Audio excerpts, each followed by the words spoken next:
focus on this board because in a very few minutes, this complex board will be very simple for you. You're going to have a very simple understanding of something very complex.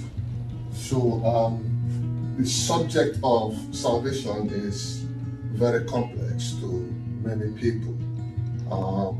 People try to avoid it, and it can look as complex as this particular board.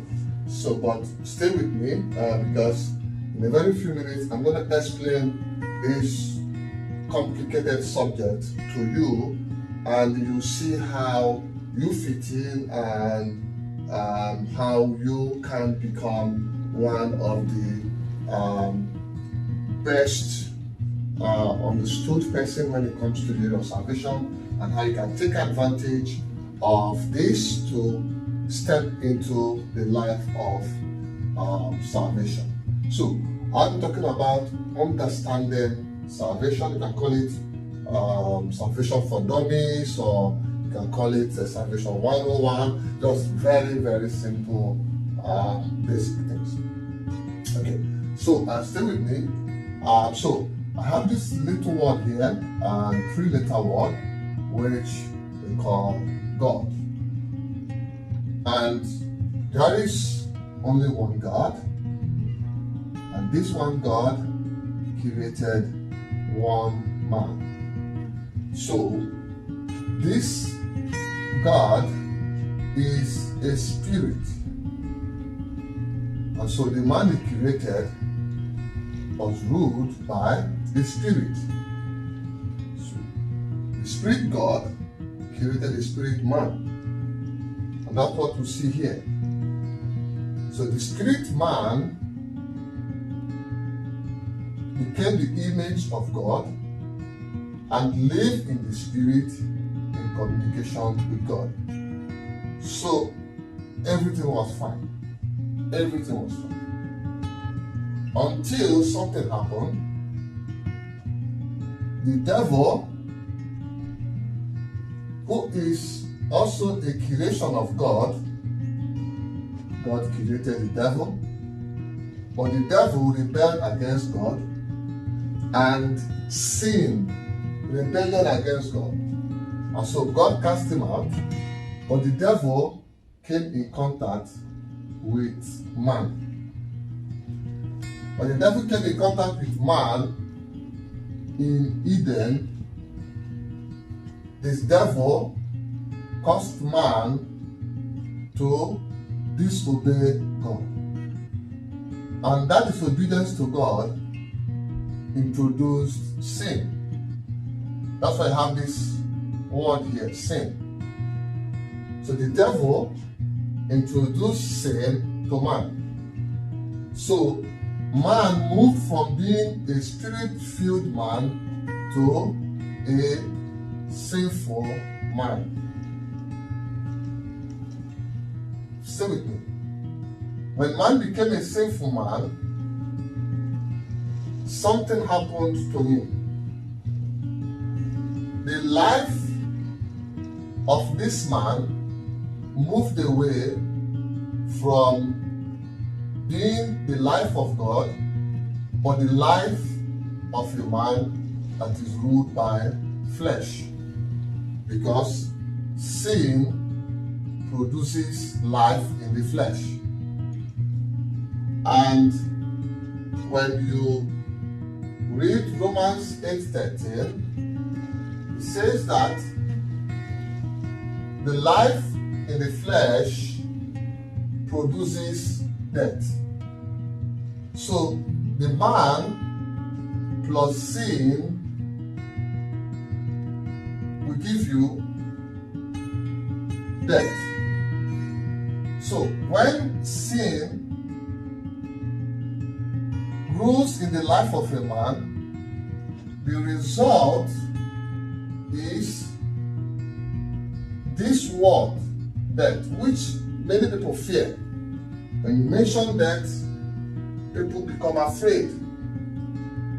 But death in itself is not the problem, because death is a consequence of an action.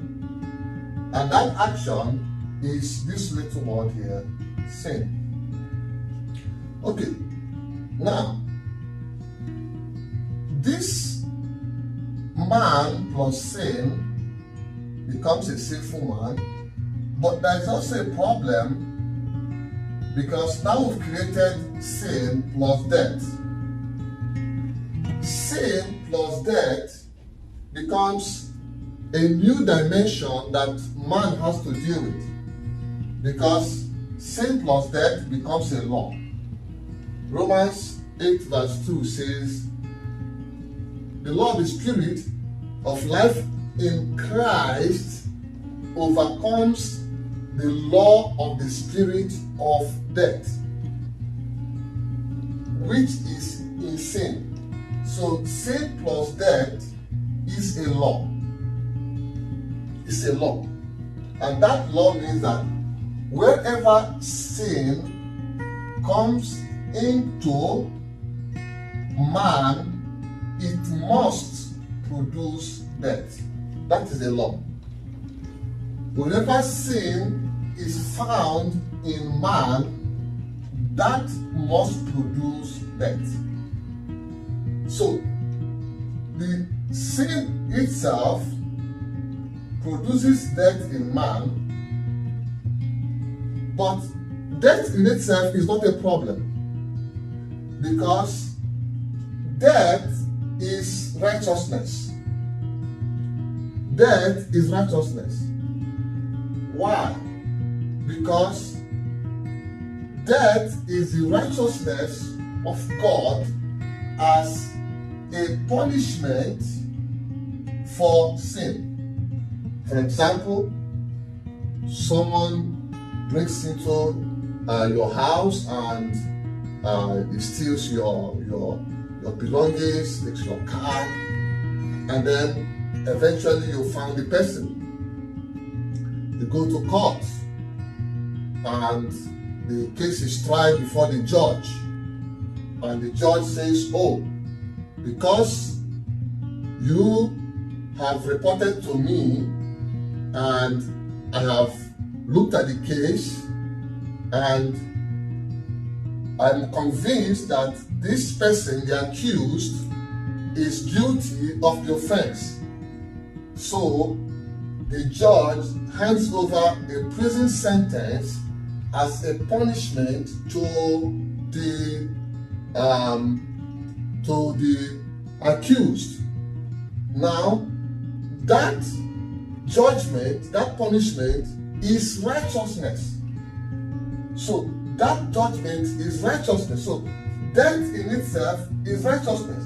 So when someone commits murder and is taken to court and the human judge says, oh, I have looked at this case and I'm convinced that he committed the murder, the judgment for this sin you've committed is death by hanging or whatever.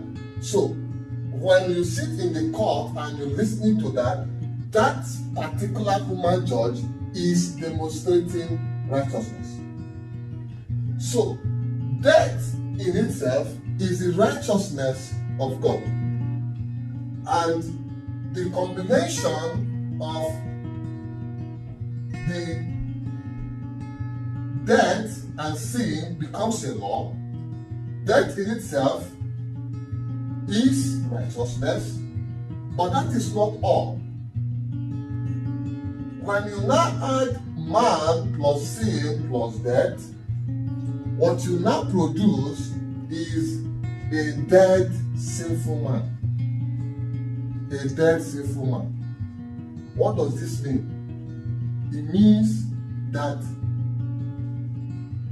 whenever a man is born, because this first man that God created, Adam, in the Garden of Eden, sinned, and when he sinned, the law of death in sin was created. And so, every other man that came out of Adam became a dead, sinful man. That is why the Bible says in Romans 3:23 that all have sinned and come short of the glory of God. I have sinned. You have sinned, because we are descendants of the first man, Adam. So this is where we are. So when a child is born today, that child is born a dead, sinful man.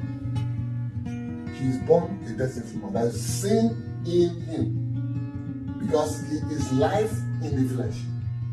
Okay, so now you understand that. Simple. If the dead, sinful man remains in this state, he has two destinations. One is the destination of being cut off from God forever, separated from God. You see the way man moved away from where God wanted him to be and moved away to this point. So, if he remains here, he's cut off from God forever. Just simple as that. He's cut off from forever. So, there is no way for him to remain here without something happening to him for him to return back to God. He's moved far away from God. So what we need to do is, how do we get the dead, sinful man to return back to the man ruled by the Spirit? To the man ruled by the Soul. For us to get this dead, sinful man, we have to remove the word dead. We have to remove the word sin. And so, for you to do that, it means that there has to be a process that would take this dead, sinful man, replace death with living, and replace sin with righteousness. And so, there has to be that process. So, this dead, sinful man has to undergo the process of righteousness in a living man for him to return back to the life of the Spirit of God. So, now, as we've seen in Romans 3:23, that no man is righteous. So, this man cannot produce righteousness anymore. He cannot produce righteousness anymore. There's no way. He's stuck at this point. There's no way. And all his children are DSM. This is what I call DSM. DSM means dead, sinful man. That is who we are. That is what we are. So we are stuck from here, separated from God. And the only way we can get back to this point is that we produce righteousness that can give us life. But we cannot, because of this law. This law is sealed. Until you deal with this law of sin and death, the law of the life of sin and death, you cannot return back. However, the only one that is righteous is God. So only God is righteous. Only God is righteous. It is only in God that we can find righteousness. So, God has to share his righteousness with the dead, sinful man. God has to find a way to transfer his righteousness to the man, because he can't help himself. Okay, stay with me. But the problem is, how can God transfer his righteousness to man? How can God transfer his righteousness to man? For us to do that, we come back to this law. Because this law is God's law. And God's law is sealed. It means that for God to transfer his righteousness to man, he has to pay the penalty of sin, which is death. He has to pay the penalty of sin, which is death. And the penalty of sin, which is death, is God's word that cannot be broken. And so, what it means is that God has to die. God has to die. Because death, the law of sin and death is his law. God's law cannot be broken. And so, for God to give man his righteousness, for God to give you his righteousness, he has to pay for your debt. And to pay for your debt means that God has to die. He has to come to the point of dying in the flesh. In the flesh.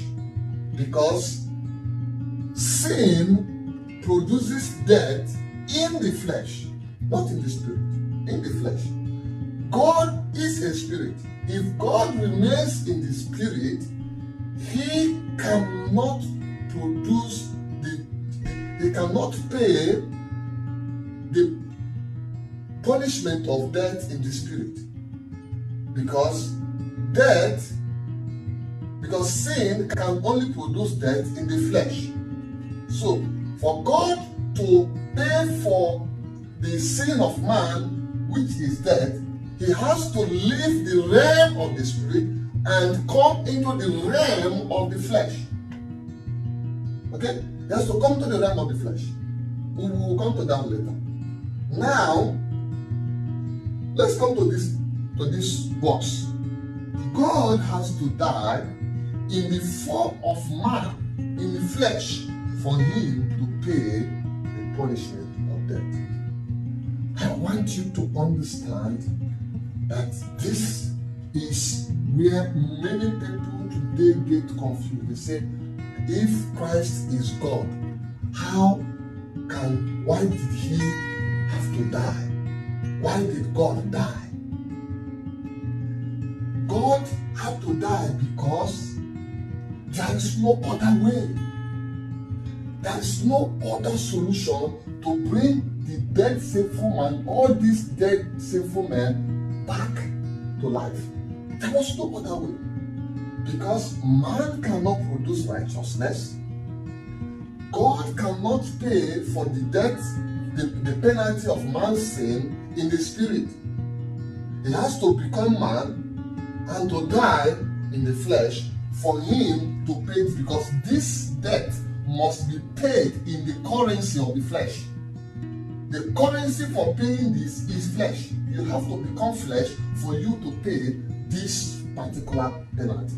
Because when man commits sin, he becomes flesh, and in that flesh, he produces death. So for you to pay for this debt, you must become flesh.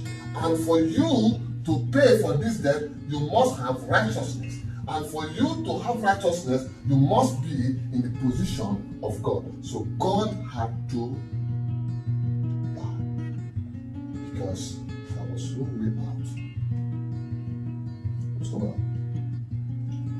The second reason why God had to die is because of his love. Because of his love for this TSM. That is why God's love is the greatest gift that we have received. The greatest gift. His love for us, His love for you. And that's why John 2:16 says, for God so much loved the world, so much loved you, that He gave Himself in the flesh to die. And so, this God's love for man is so great. So, that is why you see, sometimes life pushes some people to the bottom of it. You hit the ground so hard that everything just doesn't make sense. There is crime, there is iniquity, there is all manner of things around you. It's as if your life is thinking. But in that situation, God so much loves you that He has made a decision that while you're still in this condition, He wants to die for you. He has to die for you. That is the second. And the third reason is it is God's law.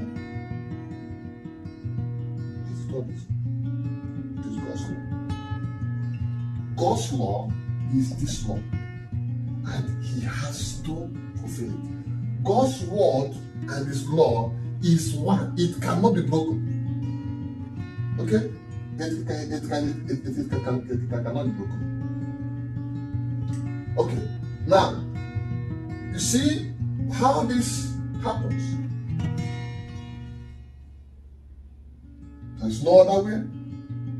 It is God's love and it is God's law. But there is a big problem still remaining. There is another problem still remaining, which we are going to talk about in the next episode of this understanding salvation. So in the next session of this series, we will be looking at what God has to do to be able to die without ceasing to be God. Because though God has chosen to die, He still remains God, and that is the problem. That's the problem. So in the next teaching, we will be looking at how God solved this problem. So I want you to just stay with me and continue to follow this series, Understanding Salvation, and the Spirit of God would help you to really begin to make a decision that at the end of this series, your life would be transformed, because there is a journey here which you are going to stay with me with. Your life would be transformed, and you will begin to take great advantage of what God did in deciding to pay the penalty of death, which I and you could and would have never been able to pay. So I want you to share this video. I want you to like it and share it and send it across to as many people as you can, and also subscribe to this channel. This is Salvation, Understanding Salvation, and that is the series I'm taking at this period. May the Lord bless you, and join me next time. It is well with you.